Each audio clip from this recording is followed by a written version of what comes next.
Haleluya. Ninakusalimu katika jina kuu la Yesu Kristo. Tunaendelea na sehemu ya pili ya somo letu, maombi ya kushughulika na vizuizi vya kiroho.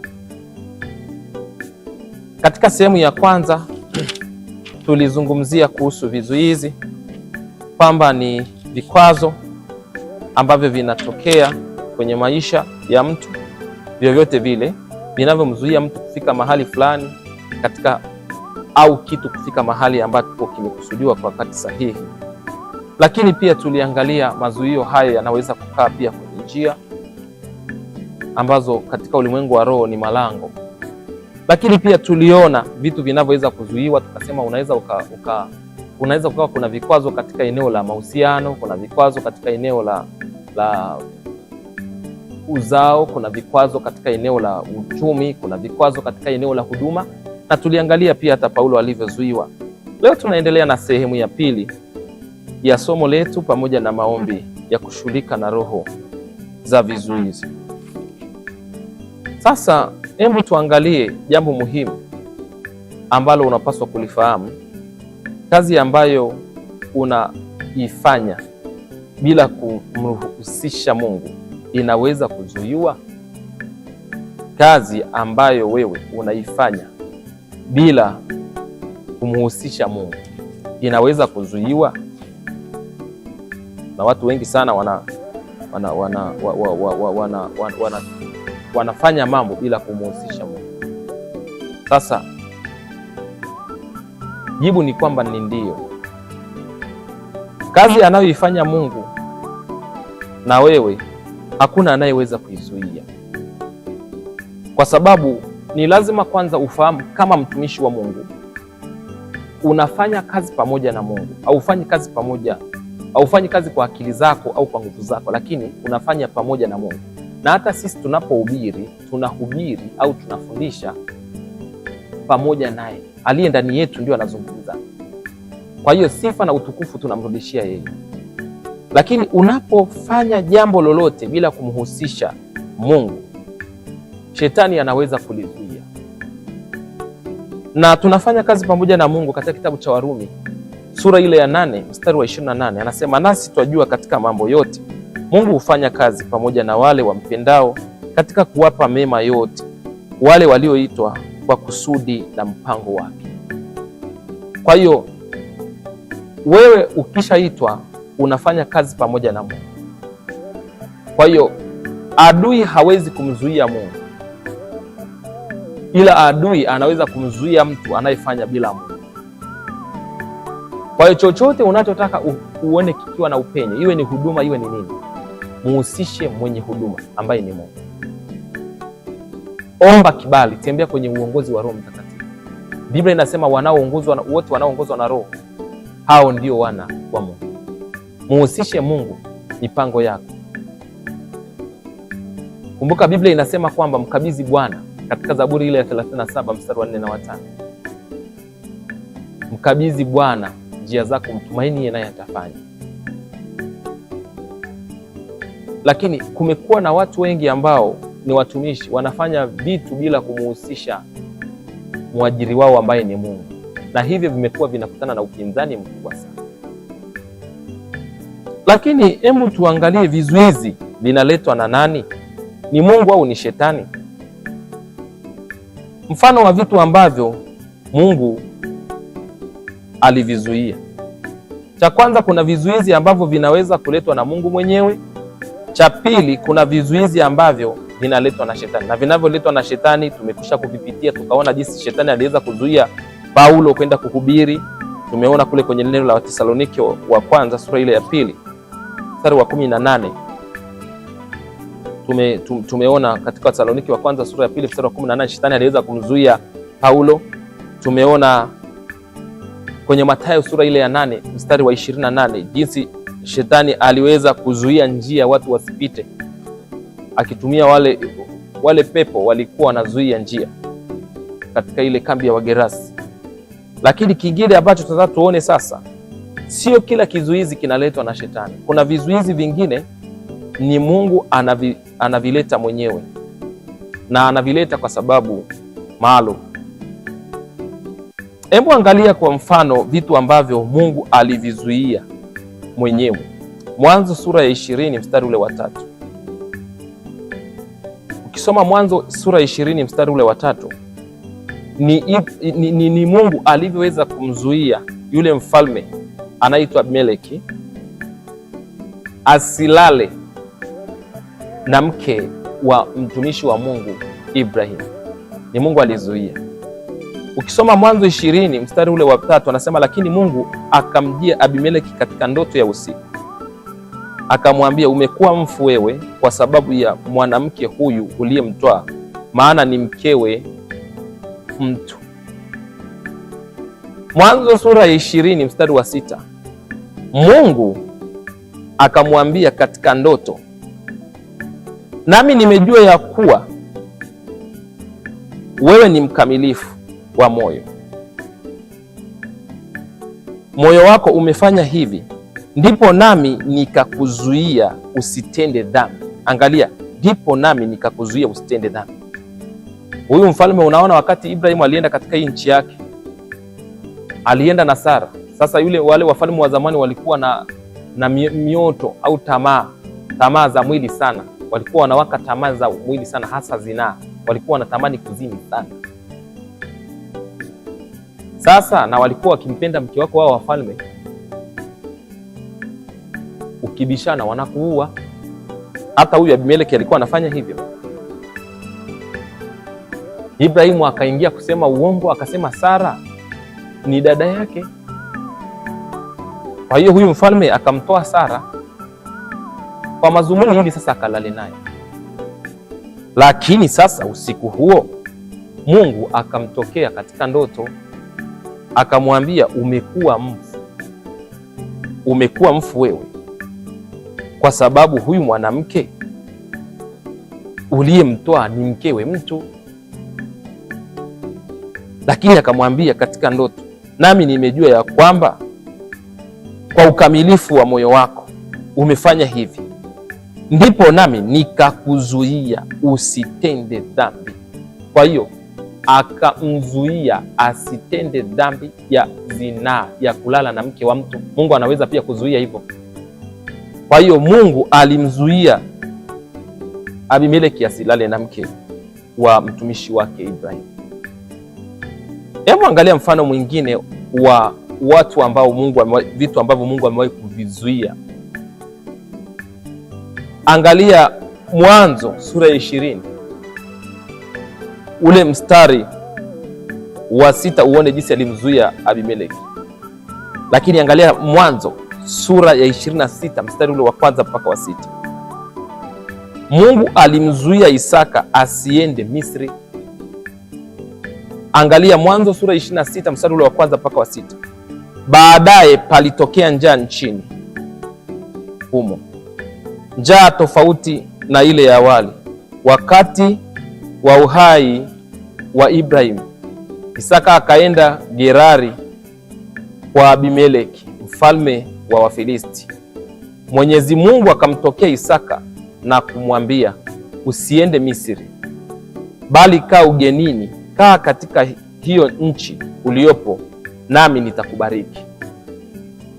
Kwa hiyo Mungu alimzuia asiende Misri kwa ajili ya njaa, kwenda kutafuta chakula.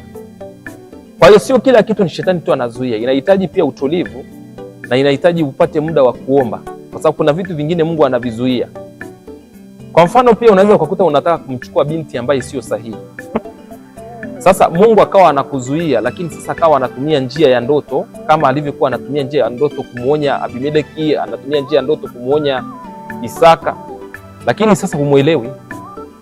Mungu unaweza kuwa unataka kumuoa binti, lakini Mungu akakuonyesha picha ya mwisho, kwa sababu kitabu kile cha Isaya sura 46 inasema Mungu, mimi ni Mungu nayetangaza mwisho tangu mwanzo. Akakuonyesha mwisho wa wewe binti unayemchukua ni kifo. Ukaota kabisa huko kwenye jeneza baada ya kuoa. Kwa hiyo sio shetani, ni Mungu, kwa sababu shetani hawezi kukuzuia usiende kufa. Yeye ni muuaji, inaeleweka hivi. Katika Yohana sura ya 10 mstari wa 10, kazi ya shetani ni kuua, kuchinja na kuharibu. Hawezi kukuonyesha kwamba unaenda kufa, lakini Mungu alikuja ili sisi tuwe na uzima, ambaye ni Yesu. Sasa anaweza kukuzuia vitu vingi sana kwa njia ya ndoto, lakini wewe usielewe. Ona, alimzuia Isaka asishuke Misri kwa sababu ana njaa. Alimwambia abache kwenye nchi yake, yeye atambariki kwenye hiyo nchi. Hivi unafahamu kuhusu hili somo, kuna watu wengi sana, hata wengine wamehama mikoa na wengine wakaenda maeneo mengine kwa ajili ya kutafuta urahisi wa maisha. Ikiwa Mungu hakukuruhusu kwenda na umeenda, utapitia tabu sana, kwa sababu Mungu anajua mwisho wako tangu mwanzo. Lakini nini ninachotaka kumaanisha? Inamaanisha ya kwamba Mungu anaweza kukuzuia usiingie kwenye jambo fulani kwa sababu anajua hatari iliyoko mbele. Sasa Isaka huenda angeenda Misri, angeenda kuwa mtumwa kule, kwa sababu watu walienda Misri, unajua walikuwa watumwa. Wana wa Israeli walienda Misri wakawa watumwa huko miaka 440. Kwa hiyo kuna maeneo mengine unaweza kukuta hata unatafuta kazi, lakini ukaitwa kazi mahali ukashangaa ndani unanyimwa. Ndani yako una roho wa Mungu, anakunyima, anakuambia huku hapana. Ukaenda kwenye hiyo kazi kwa nguvu, kwa mihemko na kwa mashabiki na kwa kuhimizwa na watu, ukaenda ukawa mtumwa wa hiyo nyumba. Kutoka huko ukaanza kushindwa, uingie toba sasa ili Mungu akutoe. Lakini kuna vijana wengi ambao wanatusikiliza na wengine wanataka kuoa kwa sababu anaambiwa huyu mdada ni mzuri, muoe. Uliza kwanza kwa Mungu, kwa sababu kila unapojaribu kuzungumza naye unakosa amani. Ni Mungu anakuzuia sasa. Anazuia hayo mahusiano, naona yana mauti. Kwa sababu unaweza kukuta wewe ni mwanaume wa 7 kwa huyo mwanamke ambaye unamkimbilia. Sasa Mungu anakuonea huruma na wewe ni muoga kuachika na kukataliwa. Anaona sasa huyu mtoto atakuja kujimaliza kwa sumu huyu. Sasa anaanza kukuzuia. Mkipanga appointment zinavunjika. Sasa unasema anaweza akazuia kwa njia nyingi. Mungu anajua kuzuia vitu. Anajua kuokoa watu. Na ukisoma katika Zaburi 68 mstari wa 20 inasema Mungu ni Mungu wa kuokoa na njia za kutoka kwenye mauti zinayo yeye. Kwa hiyo Mungu anajua njia yenye mauti, anaijua. Kijana unayenitazama, Mungu anajua njia iliyobeba mauti. Binti, Mungu anajua njia iliyobeba mauti, na njia nyingine zilizobeba mauti zimejificha ndani ya watu. Unaweza ukakuta unaingia kwa mchumba ambaye amebeba njia iliyobeba mauti. Unaweza ukakuta unaingia, wewe binti unaingia kwa mchumba wa kiume amebeba njia ya mauti kwa sababu ni mume wa mtu. Wewe kijana wewe kijana wa kiume unabeba njia ya mauti kwa kuingia mahusiano na mke wa mtu bila wewe kujua.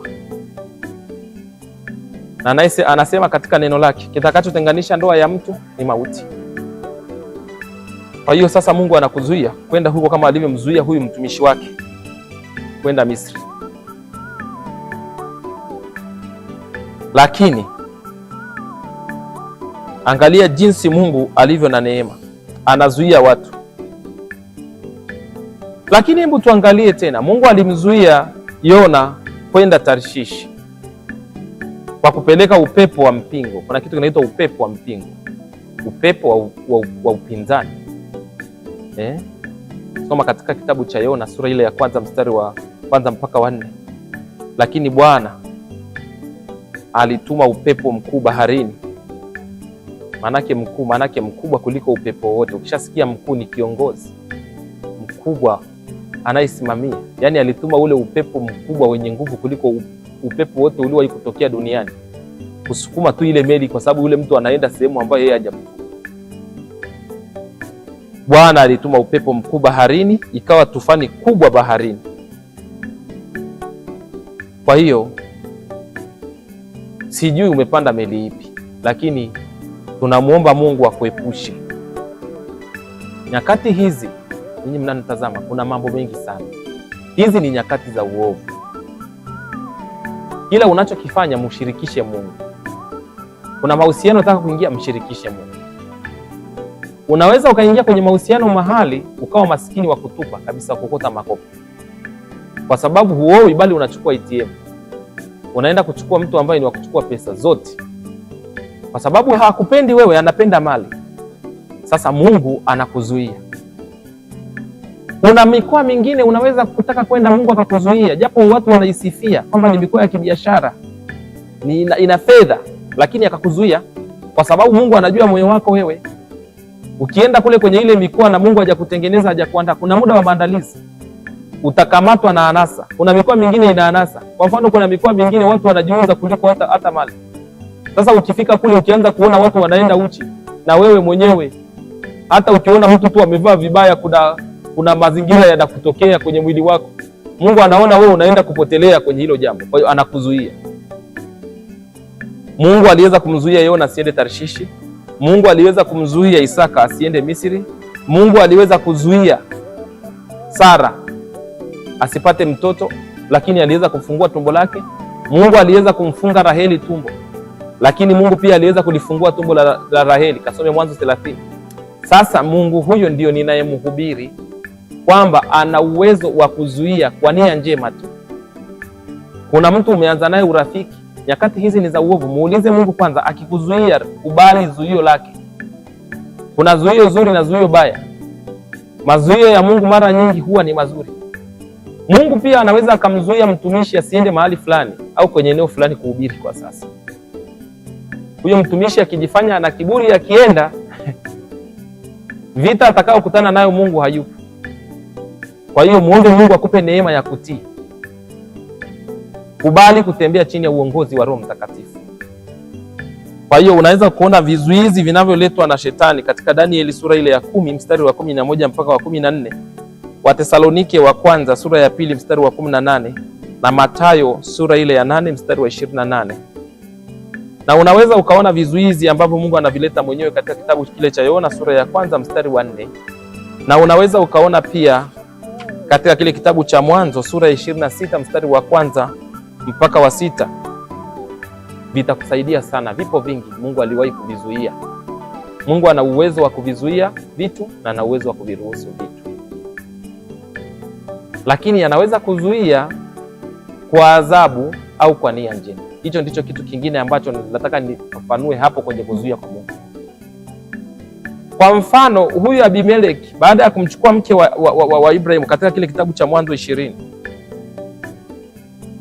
Mungu alifunga matumbo ya wanawake wote kwenye ile nyumba ya Abimeleki yule mfalme.